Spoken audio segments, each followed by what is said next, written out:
রব্বুল আলামিন বলেন, ইয়া হাসরাতান আলাল ইবাদি মা ইয়াতিহিম মির রাসূলিন ইল্লা কানু বিহি ইস্তাহজিউন। আমার বান্দাদের জন্য আক্ষেপ, এমন কোন নবী গেল না, এমন কোন রাসূল গেল না যে রাসূলদের সাথে, যে নবীদের সাথে ওই জাতিরা, ওই উম্মতেরা তারা ঠাট্টা করে নাই, বিদ্রুপ করে নাই। যখন এই নবী রাসূল আমি আল্লাহ পাক প্রেরণ করেছিলাম, তখনই তারা ঠাট্টা করেছে, বিদ্রুপ করেছে। তাদেরকে গণক বলা হয়েছে, কবি বলা হয়েছে, পাগল বলা হয়েছে। এক আল্লাহর গোলামি দাওয়াত দেওয়ার কারণে তাদেরকে এই কথা শ্রবণ করতে হয়েছে।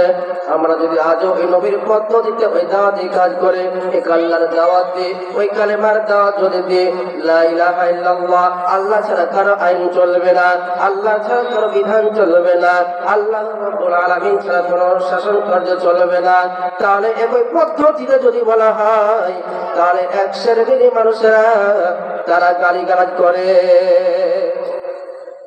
যখন আপনারা বলেন কালেমা দেওয়ার কারণে, এক আল্লাহর কথা বলার কারণে, কোরআন কারীমের শাসন ব্যবস্থা করার কারণে, চালু করার কারণে যখন আপনার উপরে যখন ঠাট্টা করা হবে, বিদ্রুপ করা হবে, বুঝতে পারবেন আপনার দাওয়াত আমার দাওয়াত ওই আল্লাহ রাব্বুল আলামিনের নবী, বিশ্ব নবী কালিমার দাওয়াতের সঙ্গে মিল রয়েছে। সম্মত ভাইয়েরা আমার, মুসা আলাইহিস সালাম ফিরআউনের কাছে যখন গেল দাওয়াত নিয়ে, আল্লাহ রাব্বুল আলামিন সুন্দর করে জানিয়ে দিয়েছেন, ইযহাবু ইলা ফিরআউনা ইন্নাহু তাগা। হে মুসা, চলে যাও ফিরআউনের দরবারে, কারণ ফিরআউন সীমালঙ্ঘন করেছে। ইযহাব ইলা ফিরআউনা ইন্নাহু তাগা, সে সীমালঙ্ঘন করেছে, তার কাছে চলে যাও। মুসা আলাইহিস সালাম যখন তার দরবারে গেল, মুসা আলাইহিস সালাম যখন তাকে দাওয়াত দিল, ফিরআউন বলছে, হে মুসা, قال فمن ربكما يا موسى, হে মুসা, তোমাদের দুইজন, অর্থাৎ মুসা আলাইহিস সালাম এবং হারুন আলাইহিস সালাম গিয়েছিলেন তার দরবারে দাওয়াত নিয়ে। ফিরআউন বলে, ও মুসা রে, তোমাদের দুইজনের রব কে? মুসা আলাইহিস সালাম কত সুন্দর করে উত্তর দিয়ে দিলেন, ربنا الذي أعطى كل شيء خلقه ثم هدى, তিনি হচ্ছেন আমার রব, যিনি আমাকে সৃষ্টি করেছেন এবং সৃষ্টি করার পথ দেখে দিয়েছেন, তিনি আমার রব আল্লাহ। আর কিছু বলা লাগে নাই। মুসা আলাইহিস সালাম যখন এই কথা বললেন, ফিরআউন আগুন ধরে গেল। ফিরআউন বলতে লাগলো, ও মুসা রে, আমি তো জানি আমি ছাড়া কোনো রব নাই। ফিরআউন বলল, আল্লাহ পাক রব্বুল আলামিন কোরআনুল কারীমের মধ্যে কোট করে দিয়েছেন, কারণ ফিরআউন মারা যাবে, ফিরআউন চলে যাবে, কিন্তু ফিরআউনের উত্তরসূরি তারা দুনিয়া যতদিন থাকবে তারাও থাকবে। এই কারণে আল্লাহ রাব্বুল আলামিন সুন্দর করে জানিয়ে দিয়েছেন। কে বলেছিল? শুধুমাত্র কালেমা দেওয়ার কারণে ফিরআউন সেদিন বলেছিল, সূরাতুশ শুআরার ভিতরে বলা হয়েছে, আল্লাহ রাব্বুল আলামিন বলেন, ক্বালা লাইন ইজতামাআতিল ইনসু ওয়াল জিন্নু, আল্লাহ রাব্বুল আলামিন কোরআনুল কারীমের মধ্যে বলেছেন, ইলাহান গায়রি লা আজআলান্নাকা মিনাল মাসজুনিন। হে মুসা, যদি আমি ছাড়া আর কোন ইলাহ আছে বলে আমি জানি না, যদি আমাকে ছাড়া অন্য কাউকে ইলাহ গ্রহণ করে নাও, ইলাহ যদি মেনে নাও, তাহলে প্রস্তুত হয়ে যাও, লা আজআলান্নাকা মিনাল মাসজুনিন, তাহলে আমি তোমাকে জেলে বন্দী করে রাখবো। দুনিয়াতে যত স্বৈরাচার এসেছে, কালেমার দাম বরদাস্ত করতে না পারে, জেলের ভয় তারা দেখিয়েছে। ফিরআউন মুসা আলাইহিস সালামকে জেলের ভয় দেখিয়েছিল, কিন্তু মুসা আলাইহিস সালাম জেলের ভয় পায় নাই। দুনিয়াতে স্বৈরাচাররা তারা জেল জুলের ভয় দেখায়, কিন্তু মুসারা জেলের কোনো ভয় পরোয়া করে না। কারণ তারা জানে একদিন আমাকে এই পৃথিবী ছেড়ে চলে যেতে হবে। চলে যেতে যখন হবে, কাপুরুষের মতো 500 বছর বেঁচে থেকে কোনো লাভ নাই, সিংহের মতো 1 ঘন্টা তারা বাঁচতে চায়। মুসা আলাইহিস সালাম যখন ফেরাউনের দরবারে এই দাওয়াত দিয়ে যাওয়ার কারণে যখন তাকে হুমকি দামকি দিল, এবার ফেরাউন বলে, ও মুসা, এবার ফেরাউন বলে, ডাকো তোমার রবকে, আদউ রাব্বাহু, ডাকো তোমার রবকে, ইন্নী আখাফু আইয়ুবাদদিলা দীনাকুম আও আইয়ুযহিরা ফিল আরদিল ফাসাদ। কেন মুসা আলাইহিস সালাম কালেমার দাওয়াত দেওয়ার কারণে, কেন তাকে হত্যা করার জন্য, কেন তাকে জেলে দেওয়ার জন্য, কেন তাকে নিশ্চিহ্ন করে দেওয়ার জন্য এত পরিকল্পনা গ্রহণ করলাম? মুসা আলাইহিস সালাম তো কোনো ফেরাউনের কোনো পাকাধারে ময়দাই নাই দিয়েছে নাকি? পাকাধারে কোনো ময়দাই নাই। ফেরাউন জানতে পেরেছিল এক আল্লাহর গোলামি যদি মেনে নেয় তাহলে তার জীবন ব্যবস্থা, তার দিন ব্যবস্থা শেষ হয়ে যাবে। আল্লাহ পাক রব্বুল আলামিন বলছেন, ইন্নী আখাফু আইয়ুবাদদিলা দীনাকুম আও আইয়ুযহিরা ফিল আরদিল ফাসাদ। আল্লাহ পাক বলেন, আমার মনে বড় ভয় হয়, আমার মনে বড় ভয়। সেই ভয় হচ্ছে আইয়ুবাদদিলা দীনাকুম আও আইয়ুযহিরা ফিল আরদিল ফাসাদ। আমার মনে বড় ভয় হয় আমার জীবন ব্যবস্থাকে বাদ দিয়া, বদল করে দিয়া, বিবাদ দিলা দীনাকুম, তার রবের জীবন ব্যবস্থা কায়েম করতে চাই, এটাই আমাদের মনে বড় ভয়। ফেরাউনের দলে কিছু লোক আছে এখনো যারা জীবন ব্যবস্থার কথা শুনলে, দ্বীন ইসলামের কথা শুনলে, ইসলামের কথা শুনলে তাদের গায়ে আগুন ধরে যায়। শরীরে যারা তিনি পলায়ন করেছে, কিন্তু কিছু কিছু নেতা বলে ইসলামের ভিতর কোনো রাজনীতি নাই, কারণ রাজনীতি যদি ঢোকা যায় তাহলে তাদের বড় বড় মদ খাওয়া যাবে না, বড় বড় বোতল খাওয়া যাবে না। ইসলামের কোনো রাজনীতি নাই তারা বলে, কারণ যদি ইসলাম যদি ক্ষমতায় চলে আসে তাহলে টেম্পু স্ট্যান্ড দখল করা যাবে না, কারো বাড়ির সম্পদ হরণ করা যাবে না, তাদের খাওয়া দাওয়া সব শেষ হয়ে যাবে। এই দুনিয়ার বুকে শুধু আনন্দ, খাওয়া দাওয়া, ফুর্তি করো, দুনিয়াতে মস্ত বড়, এর উপরে যারা চলছে। কিন্তু কথা বলার, ইসলামের ভিতরে রাজনীতি নাই, তার কথা বলার কয়েকদিন পরে দেখা গেল যারা ইসলামের রাজনীতি করে তাদের সঙ্গে আপোষ করতে, তখন আর সমস্যা নাই। অথচ যখন নির্বাচনের সময় আসে মাথা পট্টি বেঁধে মসজিদে মসজিদে গিয়ে ঘুর করে, যদি একটুখানি মসজিদে দাঁড়ায় কোনো কথা বলা যায়, মাহফিলে প্রধান অতিথি হওয়ার জন্য চেষ্টা করে, যদি মাহফিলে একটুখানি সুযোগ পাওয়া যায় কথা বলা, কিন্তু তারা মসজিদে মসজিদে তারা ঘুর করে। অথচ তারা বলে ইসলামের ভিতরে কোনো রাজনীতি নাই। অথচ রাসূল সাল্লাল্লাহু আলাইহি ওয়াসাল্লাম বিপ্লবী জীবন যদি খুঁজে দেখেন, রাসূল সাল্লাল্লাহু আলাইহি ওয়াসাল্লাম 13টি বছর মক্কায় যখন ছিলেন, মক্কা থেকে মদিনা যখন গেলেন, সুলতানান নাসিরা, আল্লাহ পাক একটা দোয়া শিখিয়ে দিয়েছেন, আল্লাহ আমাকে তুমি রাষ্ট্র ক্ষমতা দান করো। 10টি বছর রাসূল সাল্লাল্লাহু আলাইহি ওয়াসাল্লাম মদিনায় গিয়ে রাষ্ট্র পরিচালনা করেছেন। কিন্তু আমাদের সমাজের মানুষরা বুঝতে চায় না, কারণ হুজুররা কেন এগুলো করবে। কিন্তু আল্লাহ রাসূল সাল্লাল্লাহু আলাইহি ওয়াসাল্লামের অনুসরণ অনুকরণ যদি করতেই হয় তাহলে অবশ্যই আমাদের রাসূলের পথ অনুসরণ করে সামনে দিকে অগ্রসর হতে হবে, নচেত আমাদের জন্য কোনো মুক্তির পথ খোলা নাই। সম্মানিত ভাইয়েরা, ফিরআউন বলল, ইন্নী আখাফু আইয়ুবাদদিলা দীনাকুম আও আইয়ুযহিরা ফিল আরদিল ফাসাদ। আমার মনে বড় ভয় হয় এই মুসা যদি ক্ষমতা পেয়ে নাই, এই মুসা যদি যে কালেমা দাওয়াত দিচ্ছে তাহলে আমার জীবন ব্যবস্থা, আমার দিন তো বাদ হয়ে যাবে। আনা রব্বুল আলামিন, বড় রব, এটা শেষ হয়ে যাবে। এই কারণে মুসা আলাইহিস সালামকে হত্যা করার জন্য বের হলেন। এই মুসাকে ঠেকার জন্য, ক্ষমতাকে পাকাপোক্ত করার জন্য ফেরাউন কত না চেষ্টা করেছিল, কিন্তু ফেরাউন টিকে থাকতে পারে নাই। ফিরআউনকে আল্লাহ রাব্বুল আলামিন চিবায় মেরেছেন। যখন মুসা আলাইহিস সালাম কথা শ্রবণ করিয়া ওই ফিরআউন তিনি মারলেন ৭০,০০০ যুবককে, ৭০,০০০ শিশুকে হত্যা করলেন তার ক্ষমতাকে টিকে রাখার জন্য। এক মুসাকে আসতে দিবে না, এই কারণে এতই মারলেন। কিন্তু আল্লাহ রাব্বুল আলামিন মুসাকে নিয়ে আনলেন।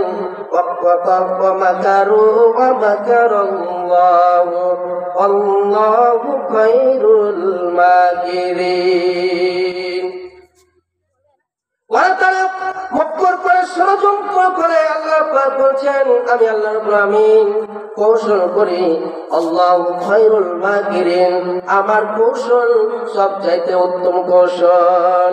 আল্লাহ রাব্বুল আলামিন দুনিয়ার বুকে মুসা আলাইহিস সালামকে নিয়ে আনলেন। মুসা আলাইহিস সালামকে নিয়ে আনলেন।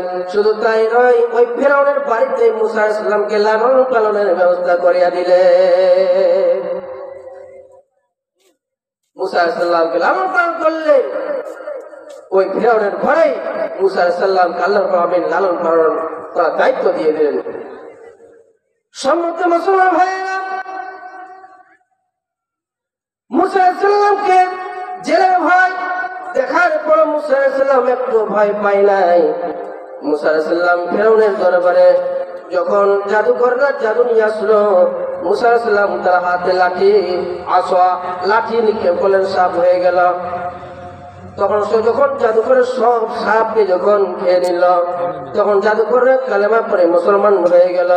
মুসলমান যখন হয়ে গেল, এই ফিরআউন বলল তোমরা কেন মুসলমান হয়ে গেলে? আমি এখনো অর্ডার করি নাই, তারা কি মুসলমান হয়ে গেল? অবশ্যই আমি তোমাদেরকে হাত কাটবো, পা কাটবো বিপরীত দিক থেকে, আজ মাইন সমস্ত শরীর কেটে তোমাদেরকে সরে চলায় মারব। কারণ একটাই, মুসা আলাইহিস সালামের প্রতি ঈমান আনয়ন করা। বিগত যুগে যারা 15 বছর থেকেছে তারা একই পদ্ধতিতে কোরআন কারীমের প্রতি আল্লামা সাঈদীকে মেরেছে। কারণ তিনি ভারত বিদ্বেষী বক্তব্য দিয়েছিলেন, কারণ তারা ভারতের বিপক্ষে কথা বলেছিলেন, এই কারণ তাদের এজেন্ট হিসাবে আল্লামা সাঈদীকে মেরে ফেলেছেন। কারণ যদি সাঈদী সাহেব বেঁচে থাকতো তাহলে পৃথিবীতে আজ বাংলাদেশে একটা অন্য কিছু হয়ে যেত। তারা তাকে সহ্য করে নাই। আয়না ঘর তৈরি করে মুসলমান কত মানুষকে মেরেছে। আজ পর্যন্ত রাজশাহী বিশ্ববিদ্যালয়ে ওলিউল্লাহ ভাইয়ের কোনো সন্ধান নাই। গুম করে নিয়েছে। এই পৃথিবীর বুকে যদি অন্যায় করা হয় তাহলে অন্যায়ের বিচার আছে, অবশ্যই বিচার হবে। কিন্তু অনেক ভাইদেরকে গুম করে তাদের ফেলানো হয়, পরিবারের আজ পর্যন্ত কোনো খবর পাওয়া যায় না। 10 বছর হয়ে যাচ্ছে ওলিউল্লাহ ভাইয়ের কোনো খবর পাওয়া যায় নাই, আর মুকাদ্দেস ভাইয়ের কোনো খবর পাওয়া যায় নাই। একবার ভাবুন তো, আপনার সন্তানকে যদি গুম করে ফেলানো হয় তাহলে আপনার মনে কত ব্যথা হয়ে যাবে। মা কান্দে বাড়ি বাড়ি, বাবা কোটে কোটে কেন্দ্রে কোনো লাভ নাই, কারণ সকল কবজা ছিল তাদের হাতে।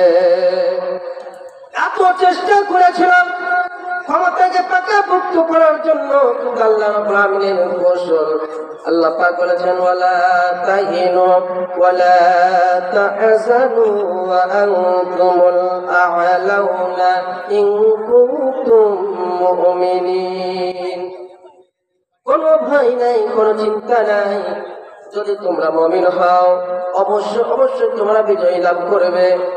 وَكَانَ حَقًّا عَلَيْنَا نَصْرُ الْمُؤْمِنِينَ। মুমিনদেরকে সাহায্য করা আমি আল্লাহর জন্য ওয়াজিব হয়ে যায়। এত চেষ্টা করেছিল তারপরেও তারা পারে নাই, ক্ষমতাকে টিকে থাকতে পারে নাই, তারা ক্ষমতা চলে গিয়েছে। আর যে ব্যক্তি আল্লাহ রাব্বুল আলামিন বলছেন কুলিল্লাহুম্মা মালিকাল মুলকি তুতিল মুলকা মান তাশাউ ওয়া তানজিউল মুলকা মিম্মান তাশা। আল্লাহ রাব্বুল আলামিন যাকে ইচ্ছা সম্মান দান করেন, যাকে ইচ্ছা রাজত্ব দেন, যার কাছ থেকে ইচ্ছা রাজত্ব কেড়ে নেয়। ওয়া তুইজ্জু মান তাশা ওয়া তুযিল্লু মান তাশা, যার কাছ থেকে যাকে ইচ্ছা সম্মান দান করেন এবং যাকে ইচ্ছা বেইজ্জতি করেন। যিনি আজকে প্রধান উপদেষ্টা, তিনি জেলার খেলেছেন, পানিতে চুবাই মারার কথা বলা হয়েছে, কিন্তু তাকে আল্লাহ ইজ্জত দিয়েছেন, দেশের মন্ত্রী বানিয়ে দিয়েছেন। কিন্তু যারা ক্ষমতায় ছিল বেইজ্জতি করে, আল্লাহ রাব্বুল আলামিন শুধু বেইজ্জতি নয়, এই বাংলাদেশে থাকতে পারে না, বাংলাদেশ থেকে বাইরে পালিয়ে গেছে। আল্লাহ পাকের খেলা। যখন ইসলামের বিরুদ্ধে কথা বলা হবে, ইসলামের বিরুদ্ধাচরণ যখন করা হবে, তখন আল্লাহ রাব্বুল আলামিন বলেন, ইন্না আযাবি লাশাদীদ, আমার পাকড়াও অত্যন্ত কঠিন, আমি আমার পাকড়াও যখন চলে আসবে, পালাবার কোনো পথ খুঁজে পাবা না। সমর্থ ভাইয়ের আমার, আল্লামা সাইদুর রহমাতুল্লাহ তিনি একটা কথা বলেছিলেন, যদি বেশি বাড়াবাড়ি করো তার মামুর বাড়ি দিল্লি গিয়ে পড়বে। প্রতিটা কথা, প্রতিটা শব্দ আজকে বাস্তবে রূপ নিয়েছে। ইঁদুরে গর্ত পালাবার জন্য প্রতিটা শব্দ, প্রতিটা কথা আজকে আল্লাহর ওলির প্রতিটা কথা আজকে বাস্তবে পরিণত হয়ে গিয়েছে। দুনিয়াতে অনেক স্বৈরাচার এসেছে, অনেক স্বৈরাচার চলে গেছে, কেউ কোনদিন কেউ কাল থাকতে পারে নাই, তাকে বেইজ্জতি হয়ে দুনিয়া থেকে বিদায় গ্রহণ করতে হয়েছে। ফিরআউনকে যেমন চুবাই আল্লাহর উপর মেরেছেন, ফিরআউনের কথা বলা হয়েছে, যখন ফিরআউন যখন মুসা আলাইহিস সালাম যখন পলায়ন করেছে, ফিরআউন পিছন থেকে ধাওয়া করেছে, সামনে নদী, মুসা আলাইহিস সালাম বের হয়ে পার হয়ে চলে গেলেন। অনেক বড় কথা আছে এখানে। মুসা আলাইহিস সালামের উম্মতরা বলেছিলেন, হে মুসা, আমরা তো পাকড়াও হয়ে গেলাম, আমরা তো শেষ হয়ে গেলাম, তিন দিক থেকে আক্রমণ শুরু করেছে, সামনে যে নদী, আমরা পালাবো কোথায়? মুসা আলাইহিস সালাম বললেন, ভয় পাও না, আল্লাহ রাব্বুল আলামিন, ইন্না রাব্বি সায়াহদিন, অবশ্যই আমার রব আল্লাহ রাব্বুল আলামিন তিনি আমাদেরকে পথ দেখায় দিবেন। মুসা আলাইহিস সালাম যখন হাতে লাঠি নিয়ে যখন সমুদ্র আঘাত করলেন, বারুদিরাস্তা হয়ে গেল, মুসা আলাইহিস সালাম পার হয়ে চলে গেলেন। ফিরআউন গিয়ে দেখলেন, ফিরআউন যখন মিলে গিয়েছে, মিলে যাওয়ার পর তখন আল্লাহ রাব্বুল আলামিন পানি কাঁধে দিলেন, পানিতে হাবুডুবু খায়। তখন ফিরআউন বলেন, আনা মিনাল মুসলিমিন, আমি মুসলমান, আমি মুসলমান। তখন বলছে আল্লাহ পাক বলেন, আল আনা ক্বাদ আসাইতু ক্বাবলু ওয়া কুনতু মিনাল মুফসিদিন। আল্লাহ রাব্বুল আলামিন বলেন, এখন তুমি ঈমান আনছো, অথচ দুনিয়াতে তুমি ফিতনা ফাসাদ সৃষ্টি করেছিলে, বিপর্যয় সৃষ্টি করেছিলে। আল্লাহ রাব্বুল আলামিন বলেন, ও ফিরআউন, তুমি মারা যাবে, কিন্তু তোর শরীরটা আমি আল্লাহর উপর নিদর্শন করে রেখে দেব, যাতে করে দুনিয়ার মানুষেরা যারা স্বৈরাচার হবে, যারা ক্ষমতাধর রাষ্ট্রপ্রধান হবে, তারা যেন বুঝতে পারে নানারই অবস্থা, দাদারই অবস্থা, তাহলে আমাদের এই অবস্থা হবে যে তারা এখান থেকে তারা শিক্ষা গ্রহণ করতে পারে। আল-ইয়াওমা নুনাজ্জিকা বিবাদানিকা লিতাকুনা লিমান খালফাকা আয়া। আল্লাহ পাক বলেন, আল-ইয়াওমা নুনাজ্জিকা বিবাদানিকা, ফিরআউন তুই মারা যাবে ঠিক, কিন্তু বিবাদানিকা, তোর শরীরটাকে আমি আল্লাহ রাব্বুল আলামিন সুন্দর করে রাখবো, করে মুক্ত করে রাখবো। আমি চিহ্ন হিসাবে, আয়াত অর্থাৎ চিহ্ন হিসাবে আমি রেখে দেব, যাতে করে দুনিয়ার স্বৈরাচাররা বুঝতে পারে আমাদের এই অবস্থা হবে। আর বরং তো যে আল্লাহ রাব্বুল আলামিন ফিরআউনকে চুবা মেরেছে, আল্লাহ এখন আছে কি নাই? না আল্লাহ শক্তি কমে গেছে? যে আল্লাহ রাব্বুল আলামিন ফিরআউনকে চুবা মেরেছে, আল্লাহ এখনো রয়েছে। ইব্রাহিম আলাইহিস সালামকে মারার জন্য কত পরিকল্পনা করলো নমরুদ, এত পরিকল্পনা করলো এই নমরুদ, শেষ পর্যন্ত মারতে পারে নাই। শেষ ফলাফল মারার জন্য আগুন অগ্নিকুণ্ড করলো। আল্লাহ রাব্বুল আলামিন সেখান থেকে ইব্রাহিম আলাইহিস সালামকে বাঁচিয়ে দিলেন। আল্লাহ পাক বলেন, ইয়া নারু কুনি বারদান ওয়া সালামান আলা ইব্রাহিম, ইয়া আগুন ইব্রাহিমের জন্য ঠান্ডা হয়ে যাও, ইব্রাহিমের জন্য আরামদায়ক হয়ে যাও। ইব্রাহিম আলাইহিস সালাম বেঁচে গেলেন। কিন্তু ফিরআউনকে নমরুদ যখন ইব্রাহিম আলাইহিস সালাম বলেছিলেন, ইব্রাহিম তোমার রবের সাথে আমি যুদ্ধ করব, নমরুদ তীর নিক্ষেপ করেছিল আল্লাহর দিকে। কত বড় বেঈমান হলে তীর নিক্ষেপ করে। আল্লাহ রাব্বুল আলামিন বলেন, ও জিবরাইল, একটা মাছ কেটে ওই মাছের রক্ত দিয়া তার দিকে তীরটা পাঠিয়ে দাও। যখন তীর ফিরে আসলো, এবার নমরুদ বলে, ইব্রাহিম দেখো দেখো তোমার রবকে আমি এই তীর নিক্ষেপ করে হত্যা করেছি। বলে নাউযুবিল্লাহ। যখন এই কথা বললো ইব্রাহিম মুখে বললাম, এবার নমরুদ বলে, ইব্রাহিম তোমার আল্লাহকে খবর দাও, তোমার আল্লাহর সাথে লড়াই করবা, যুদ্ধ করবা।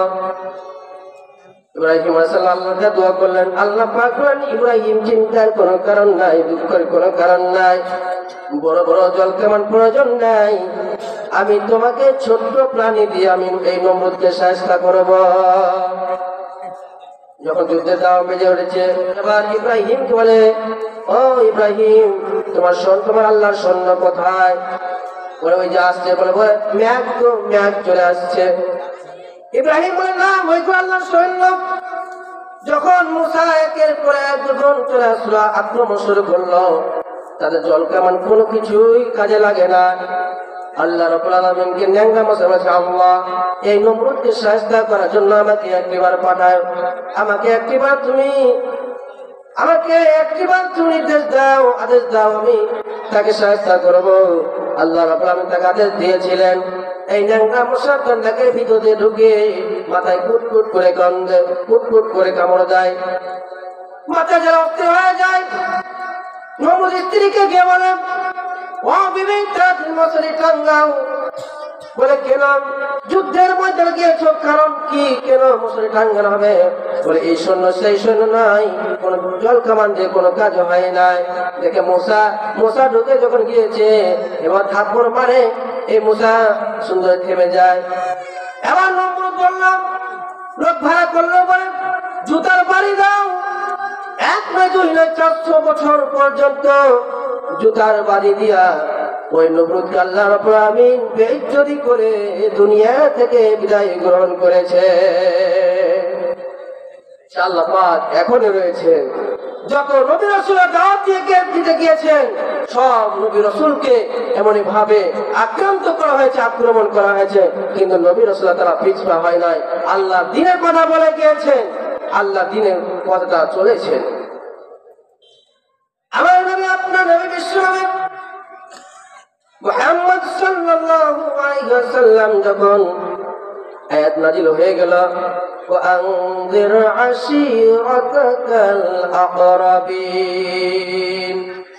এই আয়াতটা যখন নাযিল হয়ে গেল, নবী গো আপনি আপনার নিকট আত্মীয়দের সঙ্গে দাওয়াত দেন, সতর্ক করেন। আল্লাহ রাসূল সাল্লাল্লাহু আলাইহি ওয়াসাল্লাম পর্বতে পাহাড়ে উঠে ডাক দিলেন, ইয়া সাবাহ, এবজন ডাক দেন, হে সকাল অধিবাসীরা। সকলেই জড়ো হয়ে গেল। এবার রাসূল সাল্লাল্লাহু আলাইহি ওয়াসাল্লাম বলেন, আমি তোমাদেরকে একটা কথা বলি, আমি এখন যা দেখতে পাচ্ছি তোমরা দেখতে পাচ্ছ না। আমি যদি বলি এই পাহাড়ের ওপারে পাদদেশে একদল সৈন্যবাহিনী যারা তোমাদেরকে উপর আক্রমণ করার জন্য বসে রয়েছে, তোমরা কি আমার কথা বিশ্বাস করবে? ওখানে আবু জেহেল, আবুল আবুদ সাহিবা সকলে ছিল। তারা বলল, হে মুহাম্মদ সাল্লাল্লাহু আলাইহি ওয়াসাল্লাম, অবশ্যই আমরা বিশ্বাস করবো। রাসূল বলেন, কেন বিশ্বাস করবা? বলে, হে মুহাম্মদ কোনদিন একটা মিথ্যা কথা বলো নাই, কোন আমরা তোর খেয়ানত করো নাই, কোনদিন ঝগড়াঝাটি কিছু করো নাই, তোমার মতো ভালো মানুষ এই বুকে, সমাজের বুকে আর একটাও নাই। রাসূল বললেন, যখন ইয়া আইয়ুহান নাস কুলু লা ইলাহা ইল্লাল্লাহু তুফলিহুন, হে মানুষেরা তোমরা পড়ো লা ইলাহা ইল্লাল্লাহ, এটা যদি পড়ো তাহলে তোমরা সফলকাম হবে। বাস শেষ। এটুকু কথা রাসূল বললেন, এটুকু মাত্র কথা বললেন রাসূল। যেই মানুষগুলো কয়েক সেকেন্ডের আগে তারা বলেছে, রাসূল আপনি সত্যবাদী, আপনি মিথ্যুক, আপনি সত্যবাদী, আপনি মিথ্যা কথা কোনোদিন বলেন নাই। যে মানুষগুলো এই কথা বললো, ওই মানুষগুলো সামান্য কয়েক সেকেন্ড ব্যবধানে তারা বলল, আবু লাহাব বলল, তাব্বাত লাকা ইয়া মুহাম্মদ, মুহাম্মদ তুমি ধ্বংস হয়ে যাও। নাউযুবিল্লাহ, হে মুহাম্মদ তুমি তো মিথ্যা কথা বলছো। কারণ কি? কেন আগুন ধরল? শুধুমাত্র কালেমার দাওয়াত দিলেন। 40টি বছর রাসূল সাল্লাল্লাহু আলাইহি সাল্লাম তাদের সঙ্গে থাকলেন। ওই কোনদিন তো মিথ্যাবাদী বলেন নাই, কোনদিন আমাদের কোনদিন তাকে মিথ্যাবাদী বলে নাই, কোনদিন কিছু বলে নাই। আল আমিন as-সাদিক, অতীব বিশ্বাসী সত্যবাদী বলতেন।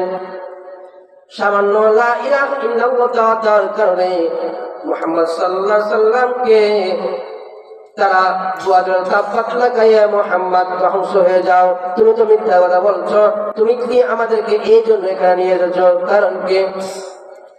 কারণ ওই সমাজের লোকরা বুঝতো লা ইলাহা ইল্লাল্লাহর প্রতিবাদ কি।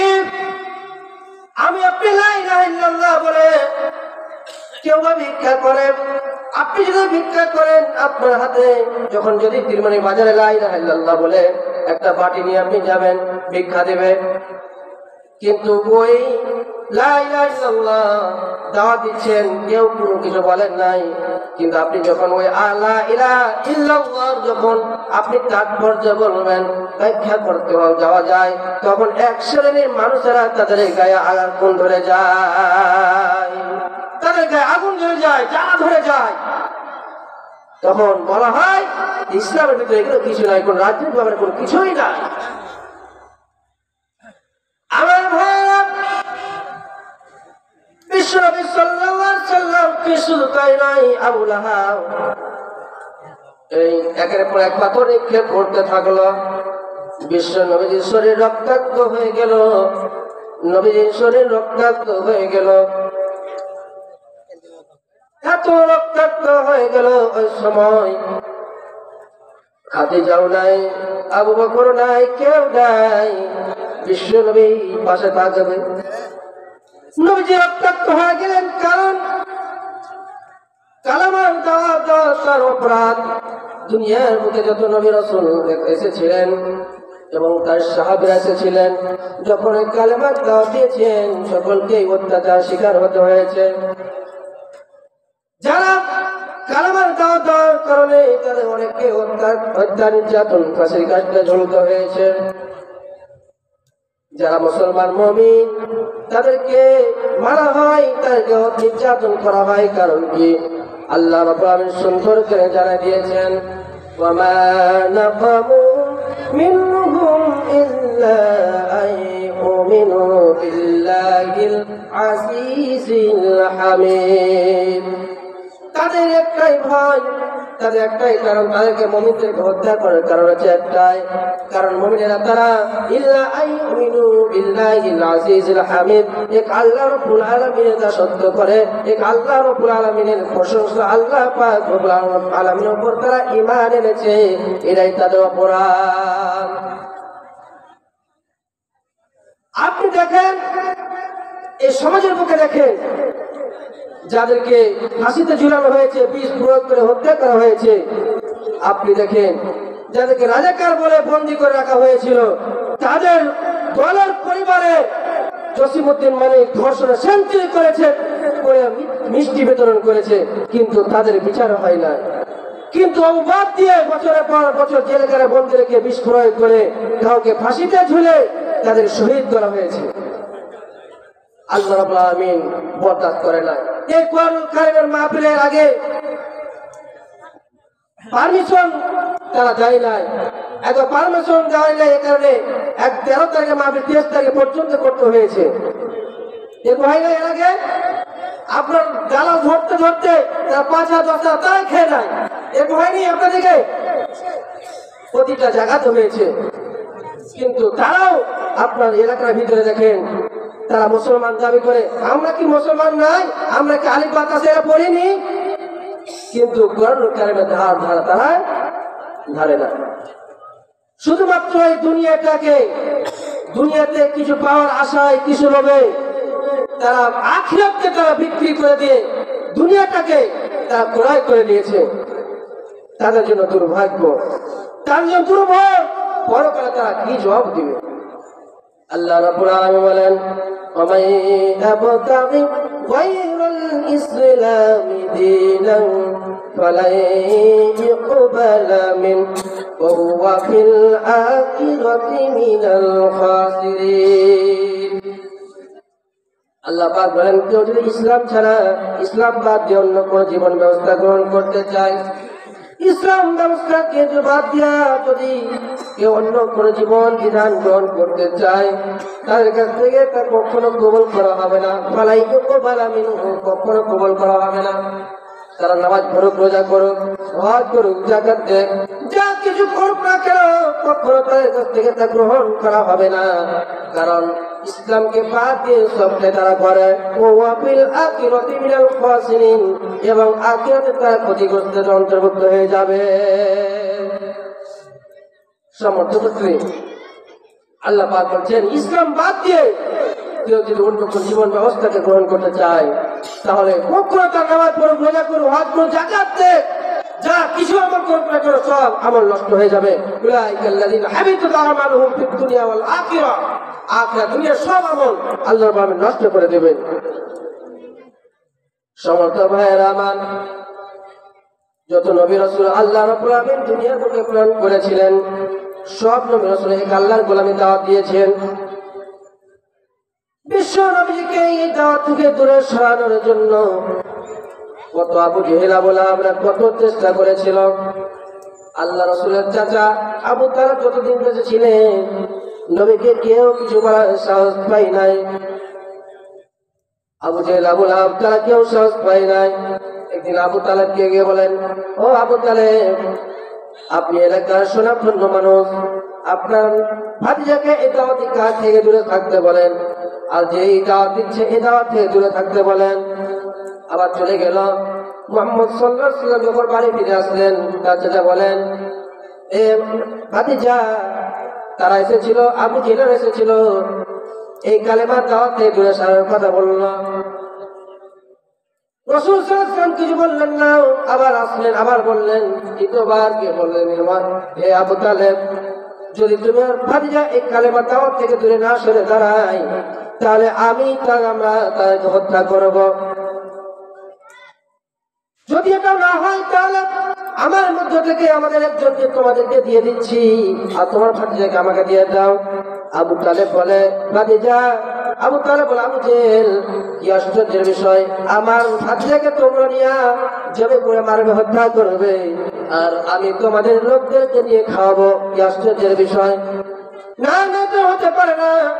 এবার আবু জেহেল চলে গেল। আবু তালেব, যদি আপনার ভাতিজার কিছু হয়ে যায়, আমরা কিছুই করবো, যদি হয়ে যায় আমাদেরকে আর দোষী করতে পারবে না। শুধু তাই না, রাসূল সাল্লাল্লাহু আলাইহি সাল্লাম যখন আসলেন, রাসূলকে বললেন, ভাতিজা, আবু জেহেল এসেছিল, তারা বলে গেল যদি দাওয়াতি কাজ থেকে দূরে না সরে দাঁড়ায়, তাহলে মারবে, হত্যা করবে। রাসূল সাল্লাল্লাহু আলাইহি সাল্লাম সেদিন বলেছিলেন, ও চাচা যান, তাদেরকে বলে দিও, যদি আমার যেটা অসম্ভব সে জিনিসটা যদি আমাকে দিয়ে দেয়, পূর্ণিমার চাঁদ যদি আমার ডান হাতে দিয়ে দেয়, আর ওই সূর্যটাকে যদি বাম হাতে দিয়ে দেয়, ডান আর বাম হাতে যদি এই অসম্ভব কাজকে সম্ভব করে দেয়, তবু আমি একজন পরিমাণ এই দাওয়াতি কাজ থেকে দূরে সরে দাঁড়াবো না। রাসূল সাল্লাল্লাহু আলাইহি সাল্লামকে মারার জন্য হাজার পরিকল্পনা করলো কাফেরেরা। শুধু এই পরিকল্পনা নয়, যেন গণজাগরণ মঞ্চে তারা আলেমদের বিরুদ্ধে তারা স্লোগান দিয়েছিল, আলেমদের বিরুদ্ধে স্লোগান করে দিয়েছিল। যে ব্যক্তি স্লোগান দিয়েছিল আবার প্রেগনেন্টও হয়ে গিয়েছিল, নারী পুরুষ আমাদের সেখানে মিলামিশাও হয়ে গিয়েছিল। এখন বলুন তো, যারা অন্যায় কাজের দিকে ডাকে, মানুষকে অশ্লীল কাজের দিকে, বেহায়া কাজের দিকে যারা ডাকে, আল্লাহ রাব্বুল আলামিন বলেন তারা কি? আল্লাহ পাক রব্বুল বলেন, মান্নাফিল লিল খায়রি মু'তাদিন আসীম উতুল্লিম বা'দা যালিকা জানিম। সমস্ত ভাইরা, আমরা ভালো দিকে মানুষকে আহ্বান করি, কিন্তু ভালো কে আছে ভালো দিকে আহ্বান না করে গান বাজনা করে, গান বাজনা করে মানুষদেরকে ডাকে, মাইকিং করে ডাকে, যারা এই অশ্লীলতার দিকে মানুষদেরকে আহ্বান করে, আল্লাহ পাক তাদের সম্পর্কে বলছেন, মান্না'ইল লিল খায়রি মু'তাদিন আযীম।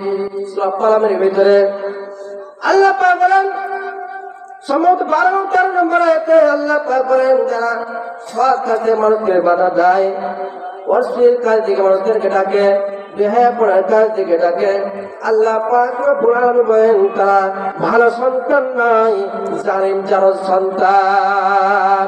এই সমাজের বুকে তারা কোনোদিন ভালো হতে পারে না, তারা ওই সমাজের বুকে জারজ সন্তান। আল্লাহ পাক বলছেন কুল্লিম বা'দা যালিকা জালিম, তারা জারজ সন্তান। তারা আমরা যদি অশ্লীল কাজের দিকে মানুষকে আহ্বান করবে, কাতারে পড়ে যাব। আসলে যে যার জন্য আয়াত নাযিল হয়েছে তিনি আসলে ছিল জারদ।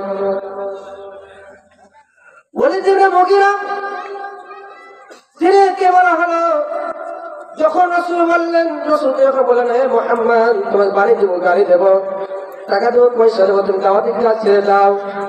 আল্লাহ রাসূল বললেন তুই আসলে জারদ। তখন আবু জেহেলকে গিয়ে বলে, নেতাজি মুহাম্মদ সাল্লাল্লাহু আলাইহি ওয়াসাল্লাম তিনি আমাকে জারদ বলেছে।